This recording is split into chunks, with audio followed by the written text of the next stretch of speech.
Welcome back to Founders and Funders, our new UBS series with women entrepreneurs, and our conversation today with Tanya Van Court.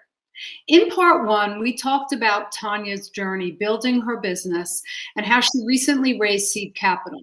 Now, we would like to talk about the evolution of Tanya's business and what it is going to look like in the future.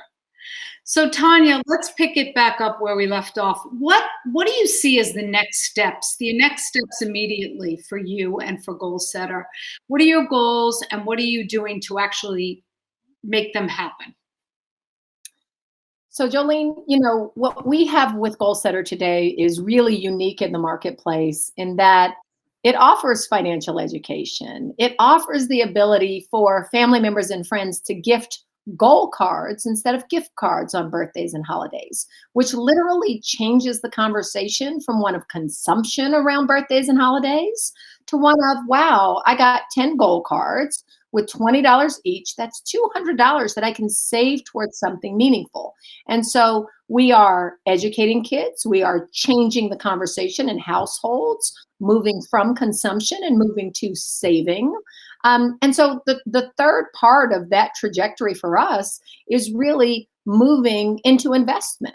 And it's moving into investment because, as we all know, and I'm sure as all of your listeners know, no one ever saved their way to wealth, right? The only way that you can complete that journey on the path to building wealth is to become an investor and become an owner. And we think that is extraordinarily important for kids, and it's timely. I mean, kids are talking about GameStop more than anyone else in this country. And they are curious about it. And they want to learn and they want to understand how they can become shareholders, how they can begin to build wealth even at early ages. And so that's what's next for us. What's next for us is not just offering the ability for kids to invest and to do so responsibly with their parents' oversight and attention, but offering the ability for kids to do that in a fun way, in a safe way, in a way that provides them with the education that they need in order to do so responsibly. So we are really excited about that being a part of our next chapter and a big part of where we're moving.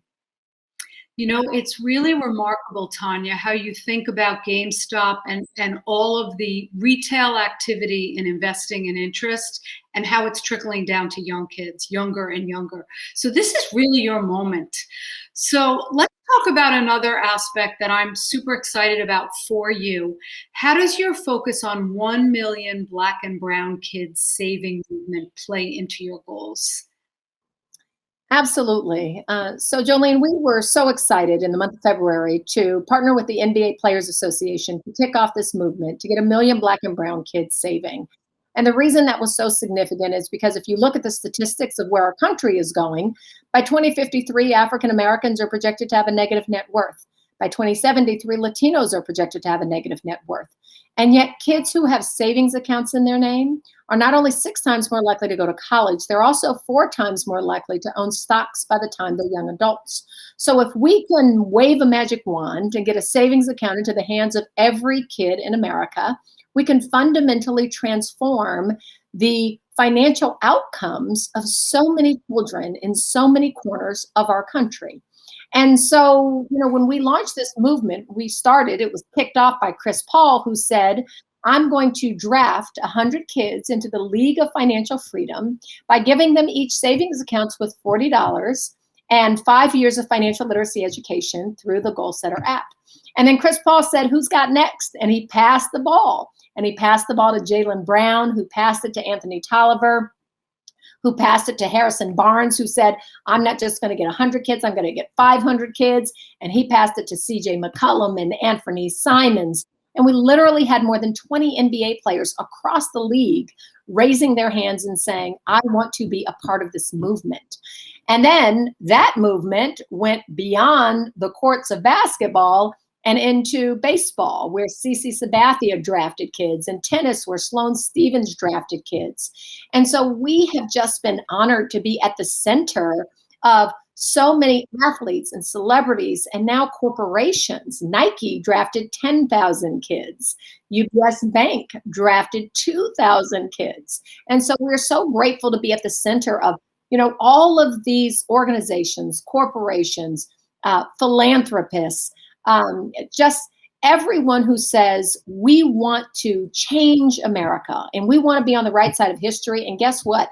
There has never been a Black-owned, woman-owned fintech company in this country that has a shot of actually doing this for the communities that we are trying to, reach most. And so, this really factors into who we are and where we're going, because the bittersweet news about, the financial technology space in America today is we are actually the only women-owned fintech kids app. Every other fintech kids app out there is owned by a man. We are also the only one that's owned by a person of color. And that is, by virtue of what we've talked about. It's who America funds. And so in spite of the fact that we have gotten literally 3% of funding compared to our counterparts, I mean, we've raised to date, Jolene, $6 million. Our counterparts have raised anywhere between $70 million and $300 million. And we've only...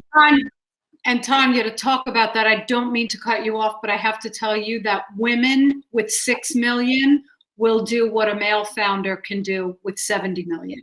It's been proven over and over. Jolene, I have to tell you, I mean, again, when you look at our platform, I mean, we have major banks and financial institutions that we're talking to about white labeling Goalsetter because our net promoter score is so high. Our customers love us so much. We're having a real impact from a financial education perspective. And by the way, that's not just on Black and brown kids, that's on all kids. 90% of wealthy families lose their wealth by the third generation. And those families are saying, when they are using Goalsetter, wow, you have given me a tool that I can use to teach my kids about investing, to teach my kids about the value of a dollar, to teach my kids some of the core values about money that don't typically come up, quite frankly, over dinner conversation. And so you've given us a way in and a way for our kids to engage in a fun way and meaningful way that we don't have to oversee, but they're still learning and they're still growing and they're still understanding what they're going to do with this money that I'm leaving behind, which is a great thing. Fantastic. So Tanya, legacy is a topic that we incorporate in all of our conversations with clients at UBS. But for many entrepreneurs, it's definitely not top of mind as you're in the day-to-day grind of getting the business scaled. Goalsetter, however, has family and charitable components. So the topic looks like it's at least crossed your mind. So I have two questions for you. One, how deliberate are you in planning for and creating your own legacy? And number two, have you really started thinking about what life is for you after Goalsetter? So Jolene, my mother died of brain aneurysm when I was age 6. And so when you talk about legacy is extraordinarily important for me because so much of my legacy, I really believe, is wrapped up in her legacy. So many of the footsteps that I take are because of the footsteps that she took before me, and so many of the footsteps that she didn't get the opportunity to take. And so from the beginning, when I founded Goalsetter, my desire was, of course, to create a great company. No entrepreneur doesn't want to create a great company. But my desire, I think, that even superseded that was to create a great company that changed people's lives. And so legacy is part and parcel of what I do and why I do it, and every decision that we make at Goalsetter. But legacy is also part and parcel to what I hope I am giving the families that we serve, right? Every parent, I don't care if you talk to a parent out there who is rich or poor or Black or white or Latino or Asian or lives in suburban America or urban America, every parent wants the same thing for their kids. They want their kids to be financially successful and independent. They want their kids to be happy. They want their kids to be good people. And so by definition of having kids, those kids are a part of our legacy. And so we, through what we teach on Goalsetter, we are helping parents and hope we're helping parents to leave a strong legacy through their kids and through those values that they're imparting and instilling in those kids.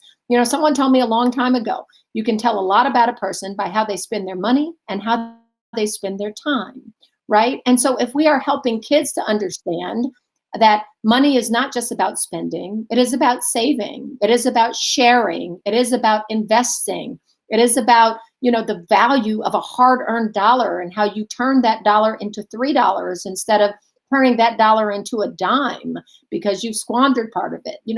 How it is, legacy is about not being wrapped up in consumerism and instead figuring out, how do I use the money that I have for good, either for good for my community, good for my family, good for this world, good for the future growth and the generational wealth that I want to create.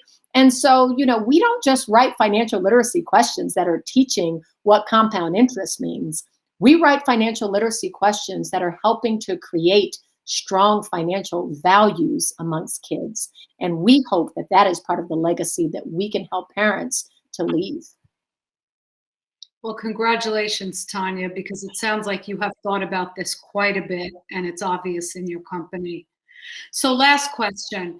Our viewers are building successful businesses. They're considering their own next chapter. How can they be more intentional about supporting the next generation of women, Black and brown business owners? Give them a few inspirational ideas. Jolene, thank you so much for that question because it's such an important question. And I want to answer it with a little bit of an analogy. Whenever I'm mentoring young women and they say, yes, I want to talk to you about my professional life, but I also want to talk to you about my personal life too, because I can't find a mate. What I tell them is, if you want to find a mate, you got to fish where the fish are. And, for you, what that means is if you love mountain biking, go mountain biking and you'll find someone who loves mountain biking too. If you love going to church, go to church and you'll find someone who loves going to church too. So you fish where the fish are. And I think the same is true when you talk about investing in businesses that are Black-owned businesses or women-owned or owned by people of color.